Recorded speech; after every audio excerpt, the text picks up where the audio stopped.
Bonjour à tous. Alors aujourd'hui, on se retrouve pour parler d'un sujet un petit peu choc parce que c'est un sujet qui est souvent abordé dans les sphères un peu spirituelles, un petit peu new age entre guillemets. Voilà, donc en fait, moi j'aimerais aujourd'hui qu'on puisse rétablir une certaine forme de vérité. En tout cas, moi je tiens ce que dit Grigory Grabovoy pour vérité.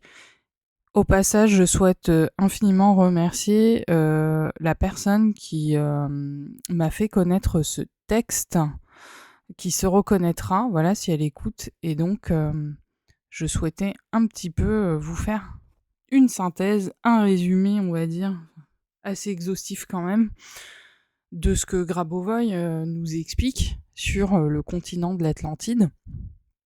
Donc, au-delà du mythe, la légende de l'Atlantide, ce continent mythique englouti par les flots, hante depuis très longtemps l'imaginaire de l'humanité, et ce depuis des millénaires, hein.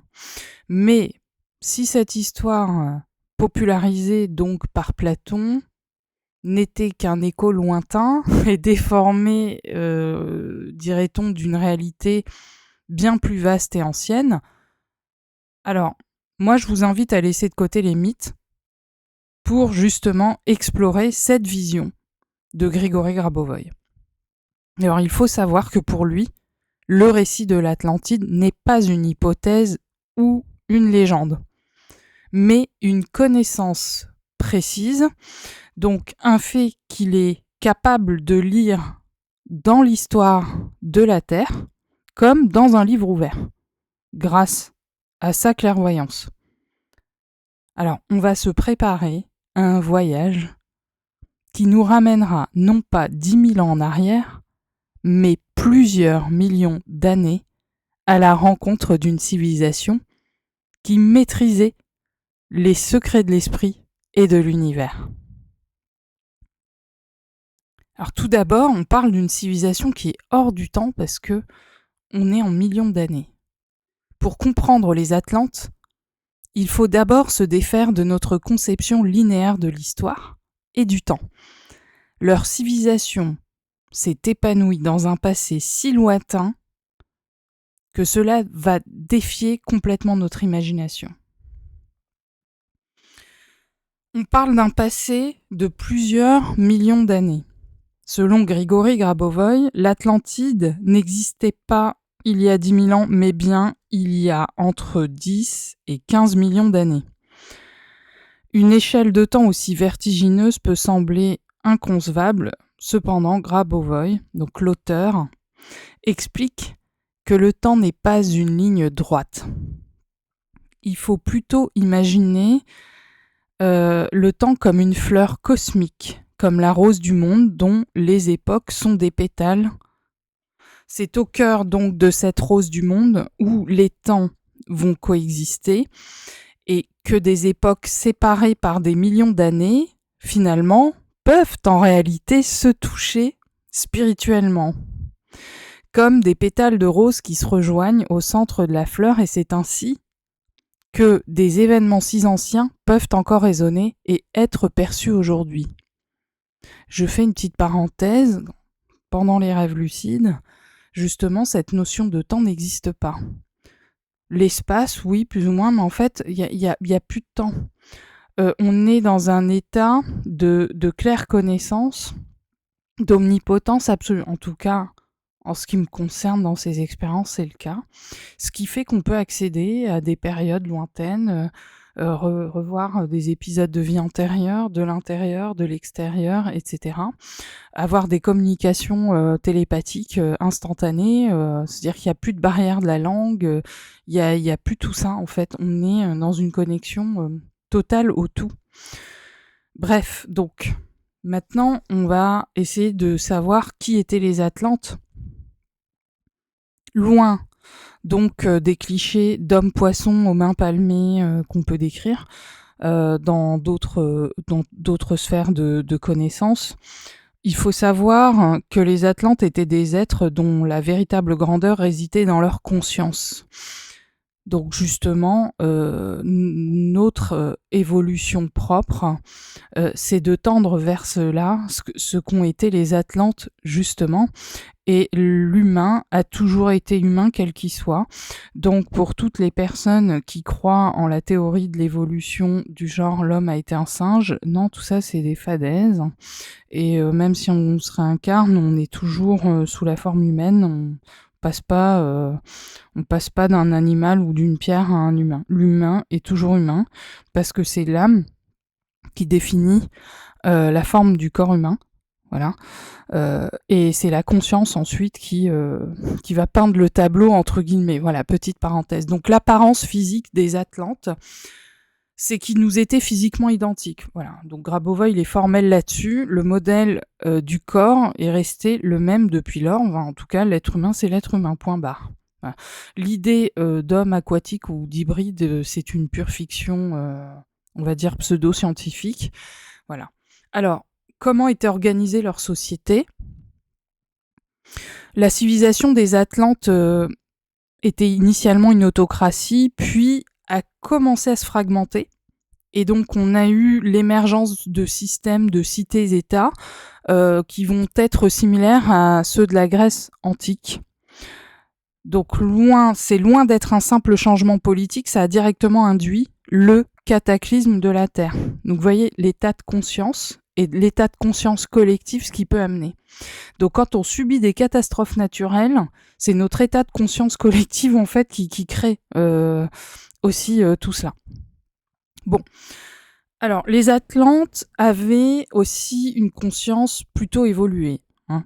Mais ça n'a pas empêché, finalement, de faire des choses pas terribles. Donc, leur plus grande réalisation n'était pas matérielle, de fait, hein, mais plutôt spirituelle. Parce que grâce à une synthèse de la pensée, entre guillemets, ils avaient résolu le problème fondamental de l'existence.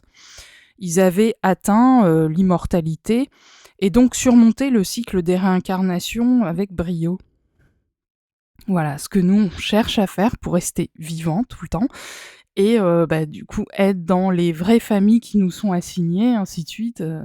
Voilà, et ne pas reproduire ces cycles sans arrêt, tout recommencer, tout devoir réapprendre, ou perdre des compétences en cours de route, parce que c'est ce qui se passe. En tout cas, je suis parfaitement consciente des compétences que j'ai perdues au fil des vies. Donc cela dit, cette maîtrise de la conscience, elle était la source même de leur pouvoir et leur a permis de développer des technologies donc qui dépassent complètement notre entendement, en fin de compte. Hein. Donc les Atlantes, c'est une civilisation qui avait la maîtrise de la conscience et de la matière, parce que la technologie atlante n'était pas du tout le fruit de machines complexes comme les nôtres, et encore on est capable de faire plus complexe que ça encore, je peux vous le dire. Mais c'est plutôt une extension directe de leur esprit, puissant, et cet esprit, leur esprit va puiser dans les connaissances de ce qu'on appelle la noosphère. Bon, voilà. Donc, cette technologie basée sur l'esprit, son principe fondamental, et le principe fondamental de leur science, c'était très simple. Hein. Leur technique était basée sur les possibilités infinies de la conscience. Ce que nous cherchons à faire avec les enseignements de GG. Donc, cela leur donnait une capacité donc prodigieuse à maîtriser l'espace-temps, d'une part, et d'autre part la matière. Et ainsi, cela leur permettait d'accéder à des lois de la physique et de la chimie qui nous sont encore inconnues à nous, telles que l'on est à l'heure actuelle. D'accord ? Alors, quels étaient finalement les piliers de leur puissance, ces humains-là, de cette époque-là, d'il y a entre 10 et 15 millions d'années. Alors, ils avaient un savoir-faire qui se manifestait à travers des applications concrètes, et on va en citer quelques-unes des plus spectaculaires. Alors, on a les systèmes optiques. Vous vous souvenez, je vous parle souvent de systèmes optiques. Les systèmes optiques, c'est nos yeux qui voient, d'accord ? Alors, les Atlantes, utiliser de puissants faisceaux optiques pour atteindre Mars, reproduire la matière à distance ou créer des systèmes de propulsion. Alors, cette puissance était aussi un danger immense. Si c'était mal dirigé, si ce faisceau était mal dirigé, ça pouvait carrément déplacer les continents, en fait. Vous imaginez la catastrophe dans la catastrophe, hein. Voilà, on a des systèmes de prévention des catastrophes dans les enseignements de Grigory Grabovoy, et le but aussi, pour le salut global, c'est de pouvoir maîtriser ces aspects-là. Ce qu'on appelle les macrosystèmes, entre autres. Ils avaient une technologie de propulsion par l'eau. Alors, il y avait des installations spéciales qui activaient l'eau et la rendaient solide. Donc les gens pouvaient se tenir dessus, et puis ils pouvaient aussi se déplacer à une vitesse allant à 4 oscillations sonores, c'est-à-dire plus de 1 km par seconde. Et ça donnait l'impression d'un vol ou d'une téléportation instantanée sur de longues distances. Alors, moi, je peux vous assurer qu'on peut faire mieux que ça encore. Je vous assure, hein, en tout cas quand je dors, c'est ce que je vis. J'ai pas besoin d'eau pour me propulser, hein, ça je peux vous l'assurer. On va avoir une propulsion à l'hydrogène aussi. Donc en parallèle, ils maîtrisaient également des systèmes de propulsion plus conventionnels pour nous, c'est-à-dire que on pourrait aujourd'hui qualifier ce système de propulsion à hydrogène. Bon. Vous voyez, on parle de voitures à hydrogène, etc. Donc, mais bon, eux, ils étaient tellement loin sur le plan technologique que forcément, ces technos étaient quand même super maîtrisés. Alors, ces technologies sont stupéfiantes, certes, mais c'était pas une fin en soi, on va dire, hein. C'était devenu un outil plutôt indispensable pour faire face à une menace existentielle qui pesait sur la Terre entière, en fait. Voilà. Alors, quel était le pari cosmique que les Atlantes ont fait et, du coup, de fait, ses conséquences sur leur existence sur la planète Terre. Donc c'est simple, hein, l'histoire de la fin de l'Atlantide, parce que on évoque souvent ce sujet, c'est pas exactement celle d'une décadence en fait, telle qu'elle est décrite dans d'autres sphères de connaissances. Ce qui s'est passé, c'est que les Atlantes, ils ont tenté désespérément de se sauver de quelque chose qui a un peu mal tourné. Voilà. Alors, qu'est-ce qui s'est passé finalement ? Il y a eu une menace qui est venue du ciel, et donc il y a plusieurs millions d'années, le système solaire traversait une zone galactique extrêmement dangereuse, où finalement la Terre avait été menacée par de puissantes collisions avec des astéroïdes géants. La survie même de la planète, du coup, était en jeu, et face à ce péril, finalement, les Atlantes ont pris une décision radicale. Ils ont décidé de quitter leur berceau pour... alors, leur berceau qui était sur Terre, hein, on parle bien de la planète Terre, pour ensuite s'installer ailleurs dans le cosmos. Et donc, comment ils ont procédé pour faire ça ? Ils ont fait 2 essais pour pouvoir partir. Donc là, on parle d'un grand déménagement quand même, hein. Leur projet d'évasion, il s'est déroulé en 2 temps. Et ces projets d'évasion, ils ont été séparés par des millions d'années. Vous imaginez l'ampleur du truc ? C'est absolument fou. Alors, il y a 15 millions d'années, les Atlantes ont eu un premier échec, c'est-à-dire que ils ont utilisé un cristal cosmique qui était situé à 800 000 km et qui émettait 10 000 années-lumière de rayonnement pour pouvoir tenter de se transporter vers le système de Sirius. Alors imaginez le déménagement de ouf, quoi. Voilà. Donc cependant, ce qu'il faut savoir, c'est que les paramètres de leur destination n'étaient pas corrects. C'était pas terrible encore leur GPS à ce moment-là. Donc l'opération a été un échec et ils furent contraints de revenir sur Terre simplement, donc demi-tour, parce qu'ils n'ont pas pu localiser leur cible correctement. La seconde tentative a eu lieu il y a 10 millions d'années, donc 5 millions d'années plus tard. Cette évasion a été un succès, cependant une évasion très très dangereuse. Fort de leur première expérience, 5 millions d'années en arrière, ils ont répété l'opération, mais cette fois, ils ont réussi à atteindre une autre sphère de l'espace, mais leur action a eu une conséquence imprévue et absolument terrible. Leur départ a provoqué un effondrement de l'espace à proximité de la Terre, ce qui a déclenché une vibration du temps qui allait sceller leur destin, tout compte fait, voilà. Et donc, en tentant de sauver leur monde d'une menace extérieure, finalement, ironiquement, les Atlantes, ils ont provoqué sa destruction de l'intérieur. Alors, quel a été ce cataclysme et l'héritage Atlante, tout compte fait ? Bien, finalement, la disparition de l'Atlantide ne fut pas un lent naufrage sous les vagues, mais un événement cosmique assez brutal quand même, dont les leçons résonnent encore aujourd'hui, même si on n'a qu'une vision assez déformée de la réalité. Donc dans les textes saints, on évoque dans le Coran, dans la Bible, ces cataclysmes, des continents qui ont été disparus, engloutis. Tout ça, ça a déjà été dit, si vous voulez. Voilà.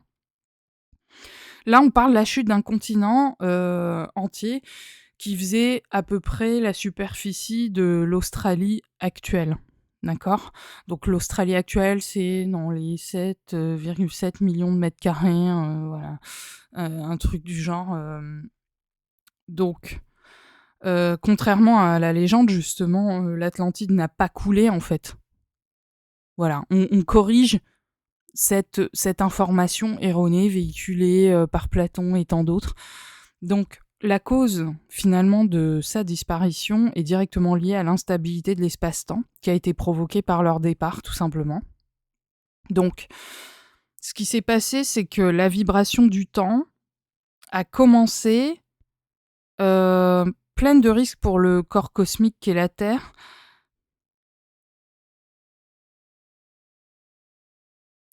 L'Atlantide, donc, qui était un continent de la taille de l'Australie, c'est détaché en plein de grands morceaux de terre. Voilà, ils se sont détachés. Donc les survivants qui sont restés sur Terre, ils ont utilisé leur technologie de propulsion pour se réorganiser et donc pouvoir survivre après ce cataclysme. Donc il y a bien eu des survivants. Et ça a redessiné évidemment la géographie de la planète. Donc voilà, réfléchissez sur le planisphère, regardez les continents, comment ils sont organisés, où est-ce qu'on peut potentiellement voir qu'il y a des trous, etc. Alors, quelles leçons il faut en tirer pour notre avenir finalement de ce récit, de cette interview qui a été menée pour que Grigory Petrovitch Grabovoi nous explique en fait tout cela, c'est que finalement l'histoire de l'Atlantide, aussi dramatique soit-elle, est quand même porteuse d'un immense espoir pour nous, parce que selon Grigory Grabovoi, cela prouve que les civilisations avancées, les grands esprits ayant atteint les connaissances de la noosphère, ce qu'on cherche à faire, peuvent construire leur propre espace-temps et façonner leur réalité. Voilà. Et donc notre science actuelle, avec son optique qui est plutôt linéaire, on va dire, et qui ne perçoit que le plan physique et séquentiel et pas forcément l'ensemble de la réalité fondamentale informationnelle, ça ne nous permet pas encore de percevoir ces mondes et ces civilisations dans l'immensité de l'univers. Mais il faut comprendre que l'héritage Atlante est aussi une promesse pour nous, c'est-à-dire qu'avec le développement de notre propre conscience et l'avènement donc d'une optique intégrée, entre guillemets, l'humanité va pouvoir un jour, elle aussi, percevoir ces autres formes de vie et prendre sa juste place dans le concert galactique. Donc, on est à une étape de notre évolution qui a des millions d'années, encore une fois, voilà. Donc le but, c'est pas de d'attendre 15 millions d'années pour évoluer jusqu'à ce stade. Le but, c'est d'accélérer notre évolution. Et c'est grâce aux enseignements, et c'est grâce aux technologies, notamment Perkin-U, parce qu'il y en a 3 à l'heure actuelle.